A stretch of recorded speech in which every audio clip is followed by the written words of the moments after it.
Yebo sipikile. Yebo one. Uchago lolungasaludli lolo baba. Uchago usasaludli ngoba kutheni? Kuthiwa yilo lwenza umanyathi lo mkakhe bahlale besilwa. Lwenza umanyathi lo mkakhe bahlale besilwa? Lolo kuthiwa isibhakela, kuthiwa yini? Hayi ma-Olive, njalo isibhakela? Kuthiwa lungasadliwa luyaxabanisa.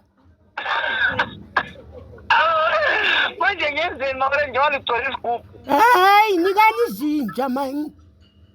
Izinja ma-Olive, ubona lingadliwa ngabantu abantu bayalwa. Kathi libizo bani kathi kwakungele lingibizo abangalisebenzisa. Manje izinja zona ziyakulwa phela ma-Olive. Kungcono ezinjeni hayi lingaludli mani. Ma abantu bangathenga phela singazali itumezi ke manje nxa kunjalo ma-Olive. Kabatshintshi ibizo ngabathi isigubhu sezankefu. Isigubhu ngcono lebhala ukuthi isigubhu sezankefu ma-Olive. Suzatshela lo malume akho phela ngapho. Ukuthi bangasaludli uchago lolu. Yikho phela umanyathi ehlale esilo lo mkakhe yini uchago lolu. Yikho kubaxabanisayo manje kezwa.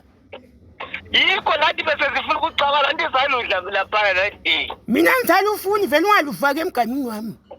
Manje wena kungcono ngoba isibhakela into awusasikwanisi. Uyayitanga mali. Hayi kulungile. Hayi ngidlulisa gugubula yeso.